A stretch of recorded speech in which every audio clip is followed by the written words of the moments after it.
There is another TV show. Yeah, I've been hooked on TV shows apparently. It's Netflix. It's new. It's called Archive 81, and it's actually produced by James Wan. Have you had a chance to check it out yet?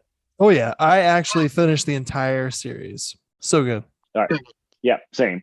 Um, so if you haven't seen it and you don't know what it is yet, basically the plot is this guy gets hired by a unknown businessman to restore some video cassettes that were found in a fire or at an apartment complex that had burnt to the ground. And when this guy takes the job to restore these, he's moved to a undisclosed location in the middle of nowhere where he's given pretty much everything he needs.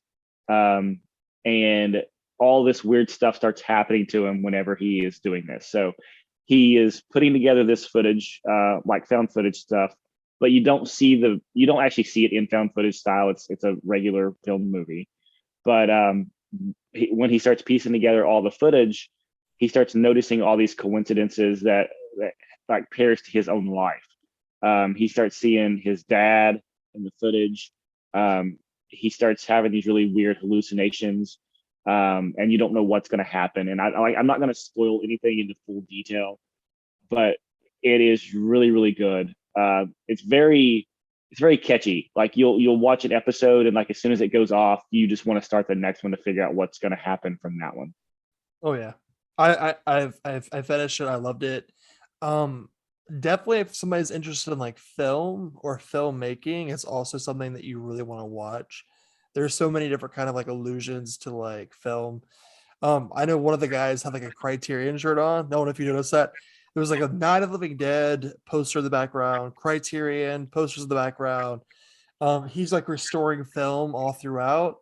And there's a film that they actually made, and it's a fictional film, but it's based off of a real 1924 film I read up on. But it was a 1958 produced film called The Circle, which is the fictional film that's in this show, and it looks like a legit like Twilight Zone episode. Like when you watch it, it's like very like spooky, very kind of like culty, but it has that kind of like Twilight Zone vibe. And whenever you find out, again, try not to spoil it, but try to tell you as much as I can. Um, I'll just say that the film itself, when you realize like what it really is, it takes on a completely different like meaning. And Yeah, that's something I really loved. There were so many things that was kind of just like stuck in your back pocket throughout. And by the last episode, it was exactly what you had hoped it to be, which I did make some guesses. I want to get too spoiler on this, but I really do. I know I want to as well, but it being so new, I don't want to spoil anything. I know we spoiled Scream and everything, but I feel like more people probably watch Scream than they have watched this one. So Yeah, but it's definitely something to check out. Archive 81, 100%. yeah, Probably the, the the main character, best. the Go main ahead, sorry. character's name is Dan, and throughout like everything that he pretty much does, all of his actions is I kept saying to myself, I would do the exact same thing in his situation. Like I kept telling him, like, you know how you kind of scream at the movie, like, don't go in the house, don't open the door like that. Like every time that I would think of something for this character to do, I was like, why don't he just do this? He would go do it. Like at one point I was like, why don't he just break the cameras? And then he went and did that. And like so it's very reality based on like decision making on the main character. Like I think he was really good, really well written, and very normal base character, I think. Yeah. And a lot of the episodes are directed by what's his name? Justin Benson and Aaron Moorhead, the directing duo. They made films like Resolution, Spring, all those. So they've been doing like a lot of like really cool kind of like horror films, and I think you can really see their true craft come out with this one. I think it was like the fourth or fifth, no, it was the fifth episode. There's a seance in the show, and I think it's in the fifth episode, and it is absolutely like it had me on edge. It was like very well done, and very spooky because at one point the woman, I forgot her name, the character that was actually doing the seance and conducting it starts repeating conversational words from Dan straight to the main girl. What's her name? Fuck. I guess I'm horrible with names. Save. Let me look at this. Let me look it up real quick. You know, we're just gonna Google it. Let's see. So Melody. Melody. Yep. I almost said Melanie. It's Melody. I was thinking Marcia. So. Right, we're almost there. But it starts repeating their exact conversation back. Keep in mind, it's 1994. This film is set today. But these tapes that he's like actually like, restoring is from 1994. They were partially destroyed in a fire. So it's really, really, really chilling to see this kind of like, at first I thought it was almost like time travel-y. It kind of gives like a time travel feel because you're going between the two, 1994 and today. But the way they intersect the stories, it is so, so creepy because like, again, you see like things happening from 1994 in a today aspect.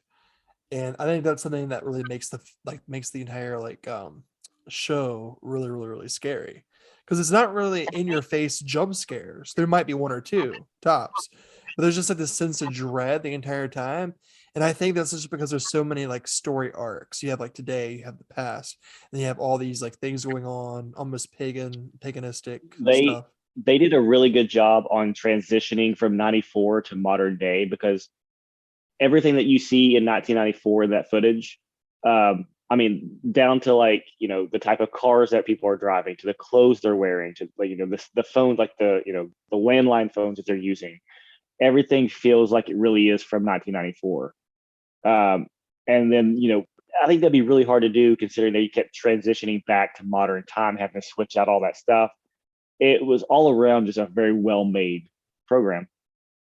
Hell yeah. Episode 7, it was like 1920. So they have so many different kind of arcs going through. And I'm like, they just do such a good job. They just did a really, really good job. Now, not going into spoilers yet again, but I will say episode 8, the ending. I personally thought the ending was fine. I hear a lot of people talking. They hated the ending. That's why the show really didn't work for them.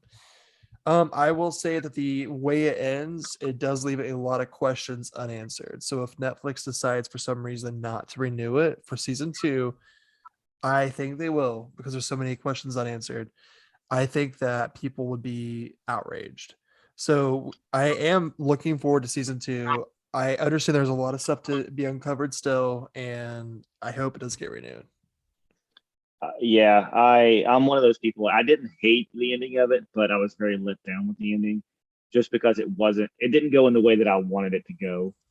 Right. Um, but it did leave me wanting more, and I think that's what the show is supposed to do is leave you to want more anyways, regardless of how it ends. So they did their job well with that. It just the direction that it went just wasn't in what I wanted it to go. Dude, I found myself sitting down. I was like, I'm gonna watch 2 episodes, and then the end of the second episode would be there, and I would say, I've got to watch another one. I have to because they do such a good job of like just keeping it going. You almost would want to binge the entire series all at like one setting. It's so good. Yeah,